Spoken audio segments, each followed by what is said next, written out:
Right, I'm going to film a set of videos of building a B18 C4 engine, and it's all going to be done without using expensive tools, without using anything you wouldn't really have in a normal garage, and hopefully this can be done by you at home and without spending lots and lots of money. Just a bit of background on the engine, because I did do a build series on building the engine and placing it into the car. What I found out was, and the onus is always on you, you're the person building the engine, is that basically I had the engine worked on, I had it honed at a company. They did lots of bits of work for me, and they also painted the side of the block because I asked them to, and I thought they'd cleaned out the engine properly, the block properly, but they hadn't. But again, if you've got any work that's been done outside, you need to double check things yourself. When I've taken the engine apart, and that's because it was smoking, which I'll get onto, I found out that the oil pump has got some deep grooves in it. All the bearings have got scores in them as well, so basically contaminants have been picked up which have been left in the engine, and they've moved it away around the engine and scored all the bearing surfaces. The good news is the crank's okay, so it's possible to rebuild it. And then back to the other issue I had, which was the smoking, and that's caused by overlarity in the bores. I was going to get the engine overboard to 81.5mm, but the lockdown we have in the UK at the moment has unfortunately meant I can't get out of the house, and I can't get this to the machine shop. So I did want to do something more proper, but for now I'm just building it back with the parts I have to the best of my abilities myself in the garage. And I thought it would be interesting for people to watch along and to show you how it is possible to do it yourself without spending lots of money. So that's what it's going to be. It's the lockdown engine build, and I won't go into any of the politics or anything like that, but all I'm going to say is I've barely been leaving the house, and I'm lucky enough to have a garage where I can do some work and the parts available to me to be able to complete this build. So stay safe everyone, and this is the B18 C4 lockdown engine build. The day has come to re-hone the cylinders, and before I start I thought I would just show you what the cylinders look like for now, and do that by shining the light on them. And you can see here we've got a lot of wear. This is the thrust face, so this is like the equivalent of me sitting in the car and the engine's in front of me. So this is the thrust face there, each of the bores. You can see we still have some of the honing marks, but it's kind of worn away. If I look at the other side, it's not quite as bad, but you can see it's been sitting a bit, so got some minor bits of corrosion, but nothing that these honers won't knock off. So there we have it. What do you need to do this job? Well, you need a lot of WD-40. I've actually got 4 of them. I won't need 4, but I'm going to use 1 probably, at least part of 1. And then you've got a drill. You're going to need that, and then you've got the actual honing tool you're going to use. So you need, the most important thing is the actual grit that's being used. So Honda for the B18 engine recommend 400 grit, but that's for the standard piston rings. So this is the Draper 180 grit, which is a bit too coarse. You see it's actually got these bars. The good thing being that means it'll kind of run true around the bore's circumference. It won't go into each of the kind of crevices, if you like, and kind of exacerbate whatever imperfection was there in terms of the actual bore straightness. But it's actually the wrong grit. It's a bit too coarse. And we have this, which is the Flex Hone. These are, I think, made in America, and had to be imported. And then this is actually 320 grit, which is much closer to the 400 grit. But I'm actually not using Honda rings anyway, so I'm just telling you the spec that Honda want for their own rings. I'm actually using NPR rings. Either way, this will more follow whatever bore you have in your block that already exists. And this has little abrasive balls and these little nylon spikes that hold the balls. And you basically put either of these, I'm going to be using this one, onto your drill, and then you got some specs. I just looked up on a YouTube video myself actually. The specs you want to be running, so 400 to 600 RPM, 12 to 15 strokes for each bore, about 25 to 35 seconds for each bore, and the last two strokes want to be faster. Then I looked at the specs of my drill. My drill's got two speed settings, so the first one is 0 to 410 RPM, and the next one's 0, speed 2 is 0 to 1800 RPM, so I think these are no load speeds, so really if I want to be going at about 500, I want to be about using the second speed and being about you know, somewhere third throttle. Let's just mount this onto the drill as straight as possible. Check it's running true first and show you what it looks like. Maybe it's easier to show you. So here we go, I've got a sump pan below to catch any of this WD-40. I'm going to put really quite a lot all the way around the bores. I'll start off just with this bore because it's going to run down anyway. And hear it dripping down. Put loads on.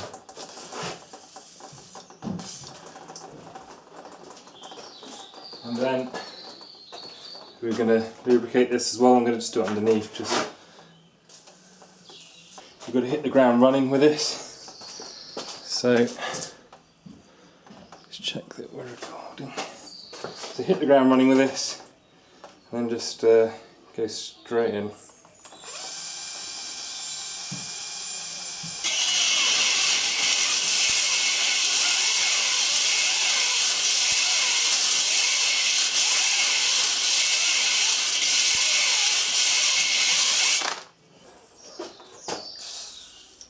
Just put a bit more WD-40 around here just to clean it out a bit. And this is your fresh cloth.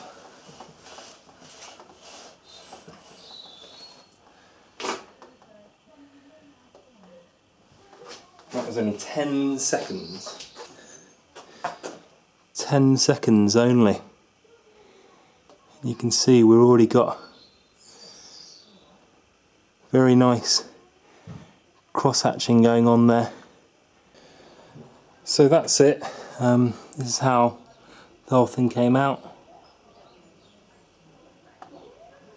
And there's a couple of things in there, like that actually looks worse than it is. It's just more of a stain on the bore. Either way, I think that looks pretty good.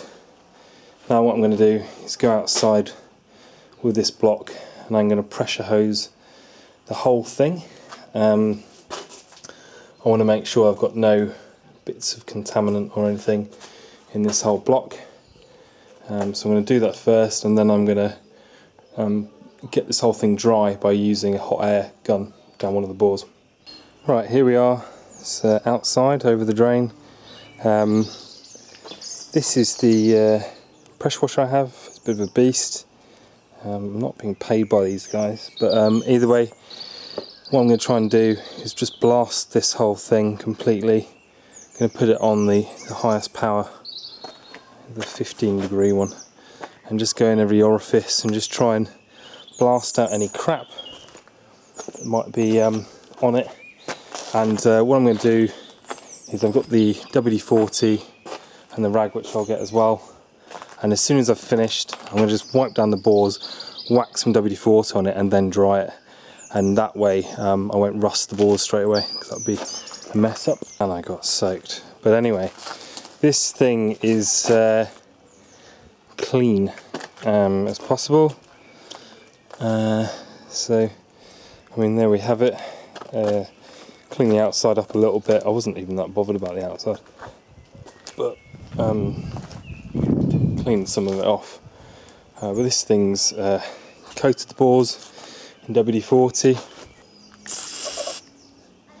I mean, you can't really go wrong whacking some WD-40 on this. So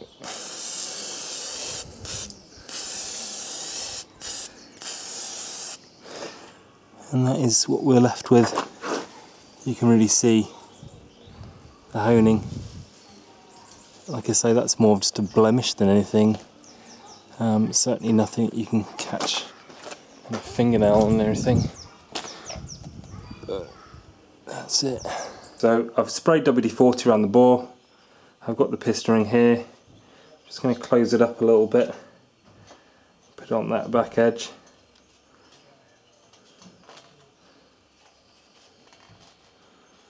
Okay. I'm going to go ahead and try and gap the rings, starting with the first ring, the top ring first. I'm going to use a piston with the old second ring still in there, and I'm just going to, I've already placed a lot of WD-40. You can never really have enough WD-40 in the case, so it slips down. Okay, so you just place the ring in so it's kind of close to the top, and then now that's got the second ring on there, I can do that and it'll only go as far as that second ring, pull it out and it's nice and flat. I can get my feeler gauges. This is the Draper set. So for the B18 C4 we've got 0.20 to 0.35, this is when it's new millimeters, and the service maximum is 0.6 millimeters, which is kind of massive really, and that's what it is in inches below that. And the second ring is 0.40 to 0.55 millimeters gap, and that is in that's when it's new, and 0.7 is the service maximum, service limit.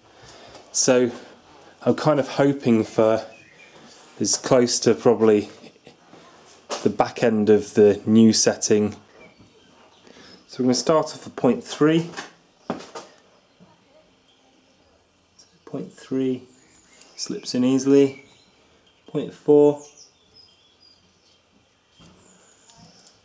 can go in as well. 0.5. Yeah, I can feel it dragging there. So it's probably around 0.5 and 0.6. Can't even get it in really. So it is about 0.5. So it's towards the back, but it's not too bad. So there we have it. That's for the second piston. It's 1, 2, 3, and 4. What I'll do is I'll put the other top rings in and just go ahead and gap them. So I have 0.5, 0.5, 0.4, 0.4, and I've probably been a bit over on actually speccing these, but either way that's what I think I have. So then I can just simply get this ring out, and what you need to do now is keep them in order. So this is now always going to be the top ring for the first cylinder, second, third and fourth, so they stay as they are. So you need to put them somewhere in that order, and ideally just maybe lay them on some card with 1, 2, 3 and 4. Right, gapping the second set of rings is basically the same. This time I'm going to have the this, which is the oil control ring, and that's going to be just so I can place the second ring in square to the bore and slightly further down. So it's exactly the same thing. Place the piston rings in, they all become only for that cylinder, and then press the piston with this ring at the oil control part, and then gap them all, which I'll do that now. So I'll just quickly say that with these NPR ring sets, the N is also on this secondary ring. So just pushing the secondary ring down for each of them. So this is my rundown. So the top rings we've got 0.5, 0.5, 0.4, 0.4, and the second rings we've got 0.4, 0.5, 0.45 and 0.45. And when I say 0.45, it's really because 0.4 was way too loose and 0.5 didn't go in, so you know you want to feel a nice drag between the these little bit there.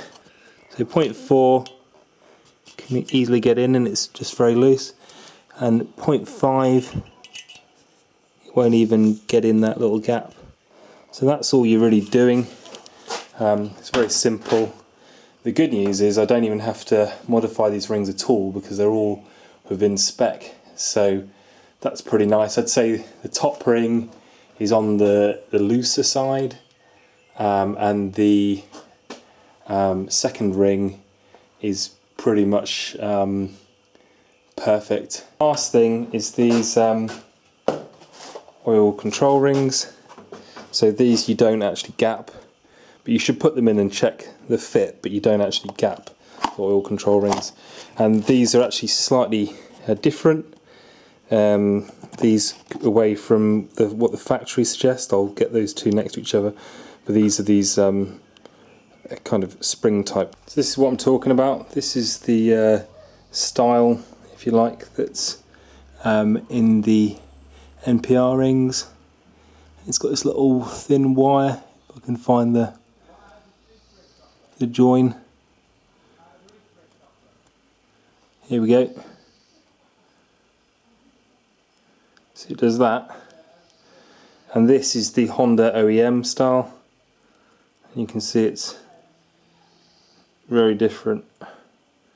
So NPR, OEM, and I'm always going to use the new NPR oil control rings. And with the oil rings, people don't usually gap them, but I'm just leaving that old oil ring there, putting it down to that level, and I'm just measuring it.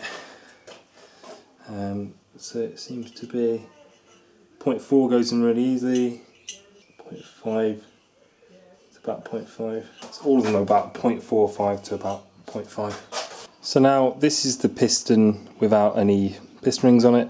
To get the old ones off, obviously you start at the top ring, and there are tools to do it, but I tend just to be careful and just use my fingers and kind of walk them off.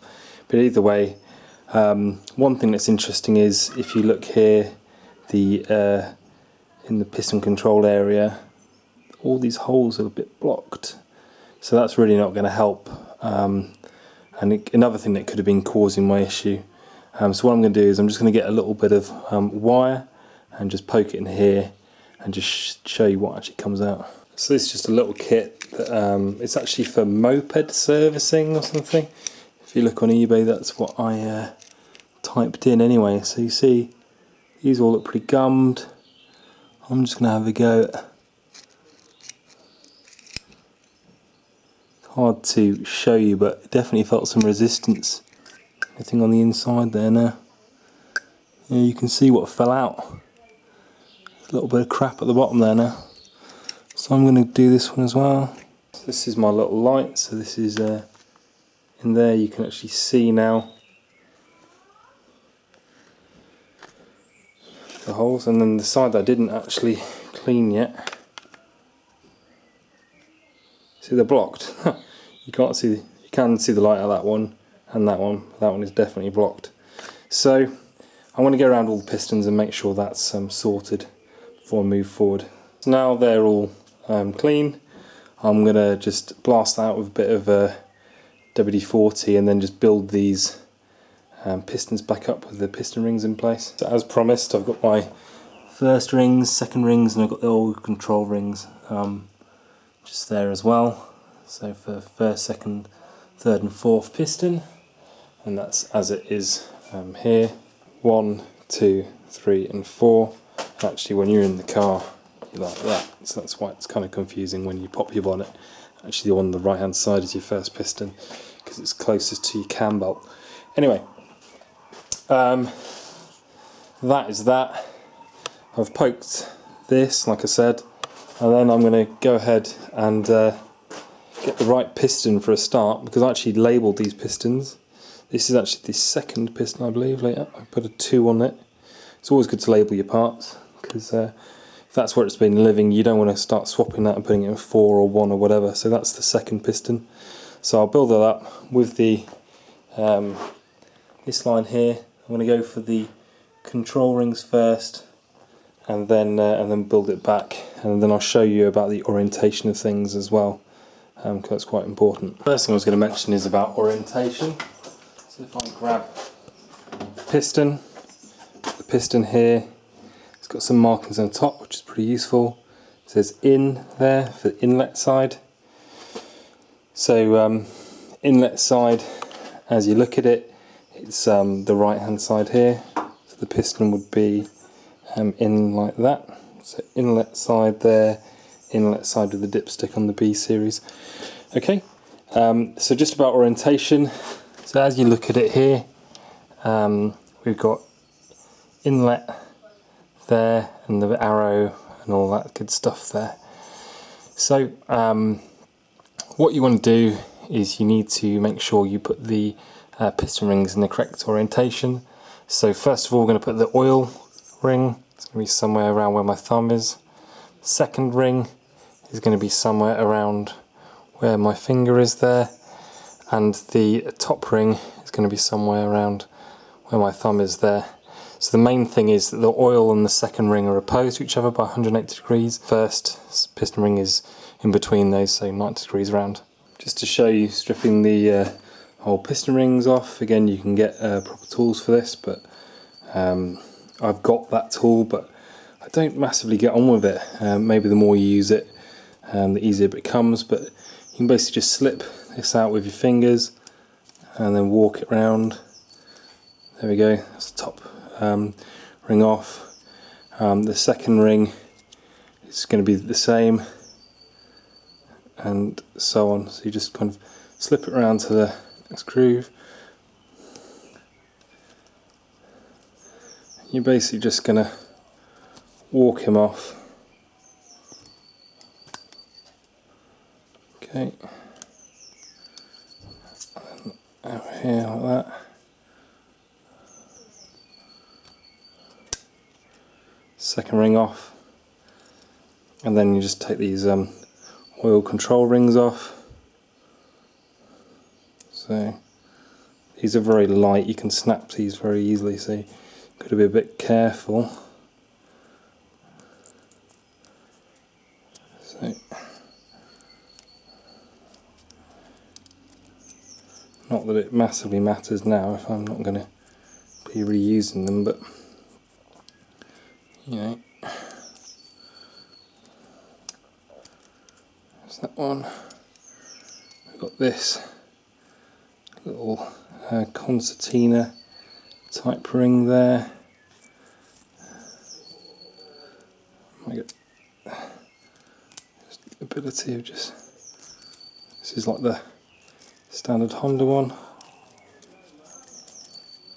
That's off there like that. And the final ring.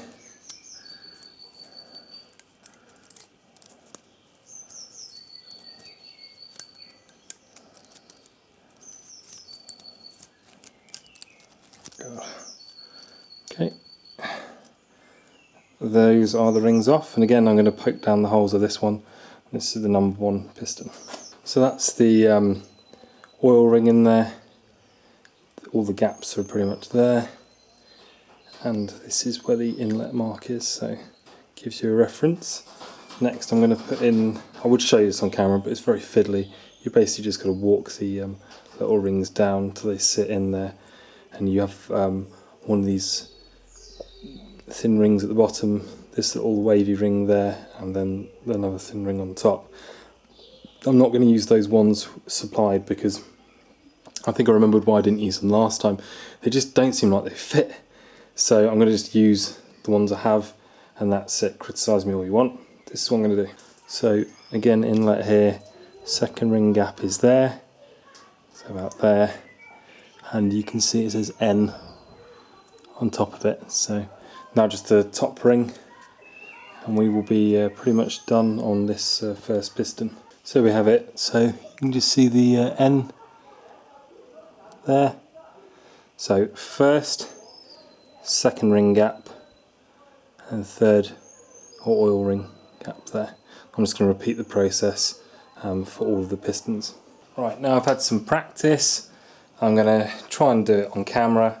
First of all, I'm just going to spray the sides with a bit of W40 to lubricate the process. Right, I'm going to put the inlet that side, where it says in there, it's going on the left. So first of all, this little ring here,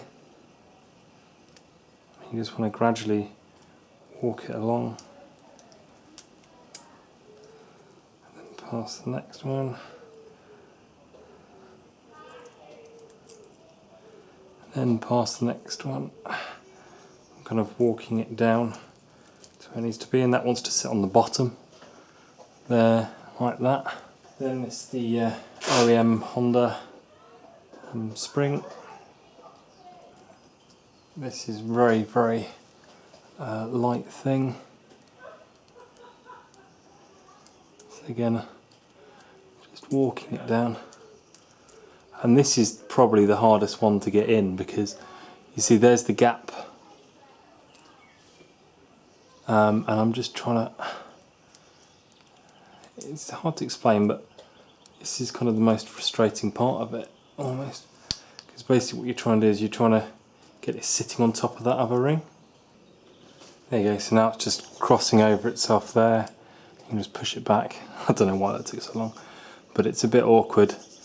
You can see here, there's the brake at the bottom ring, and there's the little, it's kind of two bits coming up together. So that one is, and then this one. Again, just gonna walk it over. You've got to be very careful with these rings, because they're very fragile.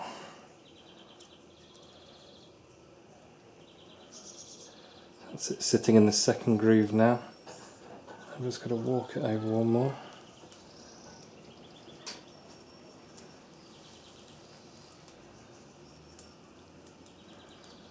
Okay, there we go. That is all in, like that. Whew. So that's sitting at that point. Second ring now. Again, it has the N on it, and that wants to be opposed to this. So again, you're just kind of walking it in like so.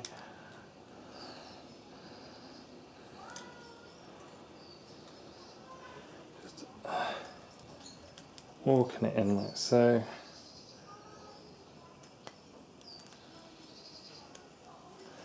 And kind of sit on the first ring, stop, and then walk it over some more. And it snaps into the second ring there. Second ring groove is in. And then the last ring, this top ring, wants to sit about here. And then you can just